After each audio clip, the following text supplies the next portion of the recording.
Anantapuram urban నుంచి India కూటమి అభ్యర్థిగా జాఫర్ గారు బరిలో ఉన్నారు. ఆయన దాదాపుగా 25 సంవత్సరాలుగా అనేక ప్రజా పోరాటాలు చేశారు, ఉద్యమాల్లో కూడా పాల్గొన్నారు. ఆ ఉద్దేశంతోనే ప్రజలతో మమేకమవుతూ ప్రచారంలో నిమగ్నమై ఉన్నారు. ఆయనతో ఒకసారి మాట్లాడదాం. అన్న చెప్పండి, ఒకవైపు అధికార బలం ఉన్న పార్టీ, మరోవైపు ధనబలం ఉన్న పార్టీ, ఆ మధ్యలో మీ పోటీ ఎలా ఉండబోతోంది?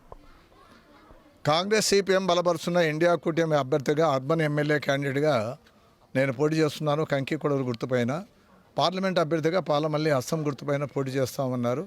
ఓట్లు ఏమని అడుగుతామన్నా ప్రజల్లో కూడా మంచి స్పందన వస్తూ ఉంది. 40 సంవత్సరాలుగా కమ్యూనిస్ట్ పార్టీగా మరి ప్రజల్లో ఉంటున్నాము. ప్రజల సమస్యల పరిష్కారంలో ముందుంటా ఉన్నాము. రైతుల సమస్యలు, కూలీల సమస్యలు, కార్మికుల సమస్యలు, శ్రామికుల సమస్యలు, వీటి పరిష్కారంలో ముందున్నామని చెప్పి నేను అనుకుంటా ఉన్నా. నిజంగానే వాళ్ళు డబ్బులతో వస్తూ ఉన్నారు. వైసీపీ వాళ్ళ దగ్గర కోట్ల రూపాయల డబ్బులు ఉన్నాయి. దగ్గుబాటి ప్రసాద్ దగ్గర కూడా ఆయన కూడా పేమెంట్ సీట్ ఆయనకు డబ్బులు ఇచ్చింటే టికెట్ ఇచ్చినారు. ఆయన కూడా మొత్తం 30-40 కోట్లు ఖర్చు పెట్టేటువంటి అవకాశం ఉంది. ప్రజలు కూడా అంటూ ఉన్నారు, వాళ్ళ శ్రేణులు అంటూ ఉన్నారు. నేనేమంటామనంటే అనంతపురంలో ప్రజలు మేధావులు, మధ్యతరగతి ప్రజలు అనేక సమస్యలతో సతమతం అవుతూ ఉన్నారు. వారు ఎవరికీ చెప్పుకోలేరు, వర్ణనాతీతం వాళ్ళ సమస్యలు. కాబట్టి వారందరూ కూడా బాగా జాగ్రత్తగా ఆలోచించి ఓటేస్తారని చెప్పి నేను అనుకుంటా ఉన్నా. 10 సంవత్సరాలుగా అధికారంలో ఉన్న నరేంద్ర మోడీ, అమిత్ షా మరి ఎన్డీఏ కూటమి ఓడిపోవాలంటా ఉన్నాం. ఎందుకంటే కులం పేరుతో, మతం పేరుతో, మతోన్మాదం పేరుతో వీళ్ళ పరిపాలన చేస్తూ ఉన్నారు. దళితులపైన దాడులు చేసినారు, ఆదివాసులపైన దాడులు చేసినారు, ముస్లిం మైనార్టీలపైన దాడులు చేసినారు, మత విద్వేషాన్ని రెచ్చగొడతా ఉన్నారు. తద్వారా లబ్ధి పొంది మళ్ళీ మూడో మారే అధికారంలో రావాలనుకుంటా ఉన్నారు. ఉపాధి లేదు, ఏ రకంగా అవకాశం లేవు, ఉద్యోగాలు లేవు, ఒక్కటి కూడా పరిష్కారం కాలే. ధరలు తగ్గిస్తామన్నారు, నిరుద్యోగ పరిష్కారం చేస్తామన్నారు, నల్లధనం వెలికి తీసుకొని వస్తామన్నారు, ఒక్కటి కూడా రాలే. అందుకని వాళ్ళ ప్రధానంగా ఎన్డీఏ కూటమి నరేంద్ర మోడీ, అమిత్ షా వారికి కూడా మరి అంత కూడా భయం పట్టుకోయింది. తర్వాత ప్రజల్లో కూడా మంచి స్పందన వస్తూ ఉంది. రాహుల్ గాంధీ ప్రైమ్ మినిస్టర్ కావాలనుకుంటా ఉన్నారు. ఇవాళ సెక్యులర్ పార్టీలు వీళ్ళందరూ కూడా గెలవాలి, రావాలి అని అంటూ ఉన్నారు. ఎందుకంటే స్వాతంత్ర సంగ్రామంలో కాంగ్రెస్ పార్టీ, కమ్యూనిస్ట్ పార్టీ, ముస్లిం లీగ్ మాత్రమే ఇవాళ పోరాటంలో త్యాగాలతో ఉన్నటువంటి పార్టీలు. మిగతా పార్టీలకు ఆ పాత్ర లేదు. కాబట్టి జనం ఆ రకంగా మనకు ఆలోచన చేస్తామన్నారు. మంచి ఫలితాలు వస్తాయి, నిశ్శబ్ద విప్లవం వస్తుందని అంటా ఉన్నా. ఖచ్చితంగా నేను చెప్పగలను, ప్రజల హృదయాల్లో ఉంటున్నాము. కమ్యూనిస్ట్ పార్టీ రామకృష్ణ గారి కాలంలో ఆయన ఎమ్మెల్యే అయిన తర్వాత 13,000 మందికి ఇళ్ల స్థలాల పట్టాలు పంపిణీ చేసినటువంటి కార్యక్రమం. పిఏబిఆర్ ద్వారా మొత్తం అంతా కూడా 10 టీఎంసీ నీరు కావాలని చెప్పి మొత్తం రాప్తాడు చెరువులన్నీ నింపారు. అనంతపురంలో తాగునీటి సమస్య పరిష్కారం చేసినారు. మెడికల్ కాలేజ్ కోసం ఆయన పునాది వేశారు. అనేక ఉద్యమాలు చేసినటువంటి పార్టీగా ఇవాళ రామకృష్ణ గారి సేవలు కూడా ఉపయోగపడతాయని చెప్పి నేను అభిప్రాయపడతా ఉన్నా. మరోవైపు తీసుకుంటే రాష్ట్ర విభజన తర్వాత కాంగ్రెస్ పార్టీ అస్తిత్వం దాదాపుగా ఆంధ్రప్రదేశ్లో లేకుండా పోయింది. అటువంటి పార్టీతో ఇప్పుడు మీరు కలిసిపోతున్నారు, ఎంతవరకు మీకు లాభపడవచ్చు? నిజమే. విభజన తర్వాత చాలా అడ్డంకులు వచ్చినాయి, తర్వాత రకమైనటువంటి ఇబ్బందులు అయితే ఉన్నాయి. కానీ ప్రజలు అందరూ కూడా గమనిస్తూ ఉన్నారు. వచ్చినటువంటి వైసీపీ కానీ, టీడీపీ కానీ ఇవాళ విసిగించారు. ప్రజలకు ఇచ్చినటువంటి వాగ్దానాలు వాళ్ళు అమలుపరచలేకపోయారు. అందుకని వాళ్ళ నిర్బంధము, తర్వాత 144 సెక్షన్లు పెట్టి ఇవాళ ప్రజావేదికను కూల్చి ఇదంతా కూడా పరిపాలన చేయాలనుకున్నాడు. జగన్మోహన్ రెడ్డికి మంచి మ్యాండేట్ ఇచ్చినారు కదా, కానీ ఆ రకంగా చేయలేకపోయాడు ఆయన. అందుకని రాజశేఖర్ని చూసి ఆయన ఓట్లు వేసినారు. కానీ 5 సంవత్సరాల కాలంలో ఆయన రూలింగ్ సరిగా లేదు, ఆయన పరిపాలన సరిగా లేదు. అందుకే అరాచకమైన పాలన, విధ్వంసకరమైన పాలన సాగనంపాలని చెప్పి మేము అంటా ఉన్నాం. చంద్రబాబు నాయుడు కూడా ఇవాళ పవన్ కళ్యాణ్తో, మోడీతో జతగడతా ఉన్నాం. మోడీ ఒక్కటి కూడా చేయాలి మన ఆంధ్రప్రదేశ్కు. అమరావతి రాజధాని పిడికడ మట్టి చెంబుడు నీరు ఇచ్చినారు. విశాఖ ప్రైవేటీకరణ పూనుకుంటా ఉన్నారు. అనంతపురం జిల్లాకు సెంట్రల్ యూనివర్సిటీ అది రాలేదు, ప్రత్యేక హోదా రాకపోయా, విభజన హామీలు ఒక పరిష్కారం కాలే, బెల్ కంపెనీ రాలే. కానీ ఏ రకంగా పొత్తు పెట్టుకుంటారని అంటా ఉన్నా. ఇది అవకాశం, ఊసరి వెళ్ళి తర్వాత నరేంద్ర మోడీ బీజేపీని ప్రశ్నించలేని పార్టీలు వాళ్ళేమో రూలింగ్ చేస్తారని నేను అంటా ఉన్నాను. అందుకని వాళ్ళు మనస్ఫూర్తిగా ఇవాళ ఇంటింటి పోయి మనం ఓటు అడుగుతూ ఉన్నారు. తప్పకుండా మీకు ఓటేస్తామని అంటా ఉన్నారు. మంచి ఫలితాలు వస్తాయని నేను అనుకుంటా ఉన్నా.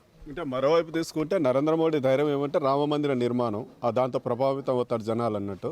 తర్వాత రాష్ట్రంలో చూసుకుంటే వైఎస్ జగన్మోహన్ రెడ్డి చెప్పడం అంటే 99% సంక్షేమ కార్యక్రమాలు ఇచ్చాము, దాంతో నేను గెలుస్తానన్న ధీమా వ్యక్తం చేస్తున్నారు. దానికి మీరేమంటారు?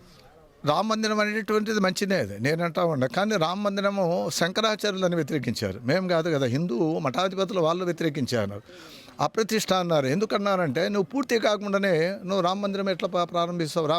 రాముని యొక్క పునఃప్రతిష్ఠ నువ్వు చేసినారంటే దాన్ని పూర్తి ఉండాలి నిర్మాణం. కానీ సగంలోనే చేశారు. రెండవది ఏమంటే ఆయన సతీమణులను పక్కన పెట్టుకుని ఆయన ఈ కార్యక్రమం చేయాలి, కానీ ఆ రకంగా చేయలేదు కదా. భార్యను వదిలేసినాడు కదా, జశోదబెన్ ఆమెను. తర్వాత అందుకనే వారు ప్రశ్నిస్తూ ఉన్నారు. హిందువుల్లో ఉన్నటువంటి మఠాధిపతులు ఏదో చేస్తూ ఉన్నారు. ఆయన నిజంగానే ప్రాణప్రతిష్ఠ తెచ్చుకుంటే శ్రీరామనవమి సందర్భంగా చేయాలి. కాబట్టి అది కేవలం ఎన్నికలు దృష్టిలో పెట్టుకొని చేసినటువంటి కార్యక్రమం తప్ప ఆయన భక్తి లేదు, విశ్వాసం లేదు అని నా అభిప్రాయం. అది జగన్మోహన్ రెడ్డి 99 చేసినానంటే అన్నాడు. 99 చేయలే ఆయన, ఒకటి చేసినాడు అంతే. నేను చెప్తాను 99 చేయలే. ఎందుకంటే నేను చాలా షరతులు పెట్టినాడు. నవరత్నాల్లో కూడా చాలా కండిషన్స్ పెట్టాడు. ఇవాళ కరెంట్ ఇప్పుడు ఫ్యాన్ వేసుకోవాలంటే స్విచ్ చేయాలి కదా. 2000, 3000, 4000 బిల్లు వస్తుంది. 500 కట్టేవాళ్ళు 2000 కడతా ఉన్నారు. 1000 రూపాయలు కట్టేవాళ్ళు 4-5 వేలు కడతా ఉన్నారు. కరోనా కాలంలో కూడా ఇవాళ బాగా పిండి వసూలు చేసినారు కదా డబ్బులు. కరెంట్ అంటే చాలా ఇబ్బందికరమైన పరిస్థితి కదా. ఎక్కడ ఆయన మా పరిపాలన చేసినాడు.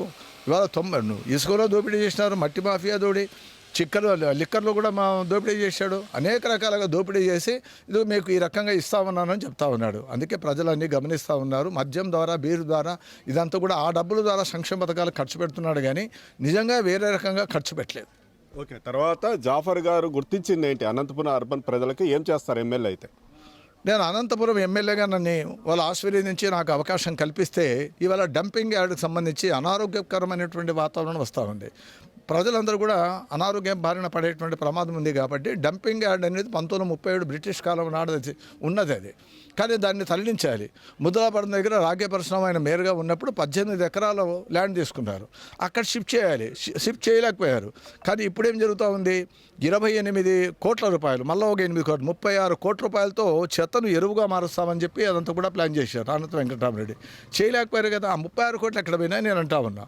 అందుకే నిజాయితీగా మేము డంపింగ్ యార్డ్కి సంబంధించినటువంటి దానిపైన ఖచ్చితంగా మనం ఎక్కడైతే మనం కార్పొరేషన్ పైన రిజిస్ట్రేషన్ అయిందో అక్కడ దాన్ని తరలిస్తాము. రెండవది ఇవాళ అండర్ గ్రౌండ్ డ్రైనేజీ చెప్తానే ఉన్నారు వైసీపీ వాళ్ళు, టీడీపీ వాళ్ళు. మేము ఖచ్చితంగా చేసి తీరుతాము అండర్ గ్రౌండ్ డ్రైనేజ్ సంబంధించి. ఇవాళ మెడికల్ కాలేజ్ అనుసంధానంగా హాస్పిటల్ నిర్మాణం కూడా చేస్తాము. సమస్యల పట్ల ఇవాళ మేమంతా కూడా పనిచేస్తూ ఉన్నాం. కార్మికులు కూడా అనంతపురం జనాభాకు తగినట్టుగా ఉండాలి. అందుకే కార్మికులు లేరు కాబట్టి పారిశుద్ధ్యం కూడా ఇంకా మెరుగుపడాల్సినటువంటి అవసరం ఉంది.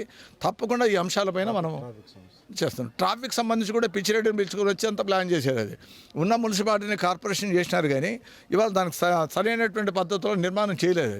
ఖచ్చితంగా ట్రాఫిక్ సంబంధించినటువంటి దాన్ని కూడా తూచా తప్పకుండా మేము దాన్ని వేయడం చేయడానికి అన్ని రకాలుగా మేము సహాయపడతామని చెప్పి కోరుతాము. ఇది మీరు చెప్తున్నది ఏదైతే అనంతపురం జిల్లా వ్యాప్తంగా ఏదైతే సమస్యలు ఉన్నాయో దానిపైన ప్రజా పోరాటాలు చేసాం, ఉద్యమం చేసాం, ప్రశ్నించాం. అదేవిధంగా నాకు గనక ఎమ్మెల్యేగా అవకాశం కల్పిస్తే ప్రజలకు ఏదైతే అనంతపురం నగర ప్రజలు ఇన్నాళ్ళు ఇబ్బంది పడుతున్నారో, రహదారులు కావచ్చు, ట్రాఫిక్ సమస్య కావచ్చు, నీరు కావచ్చు, అండర్ డ్రైనేజీ వ్యవస్థ కావచ్చు, వీటిపైన ప్రత్యేక దృష్టి పెడతాం. అదేవిధంగా ఏదైతే కార్మిక సమస్యలపైన పోరాటం చేస్తామో ఆ కార్మికులు కూడా ఒక గుర్తింపు తీసుకొచ్చి తగిన ఒక వాళ్ళకు చేయాల్సిన ఏదైతే మేలు ఉంటుందో అది కూడా ప్రభుత్వంతో పోరాడైనా కానీ సాధిస్తామన్నట్టు జాఫర్ గారు స్పష్టం చేయడం జరుగుతుంది. Camera person Anjaneya Prasad, RK Surya, news 360 Anantapuram నుంచి.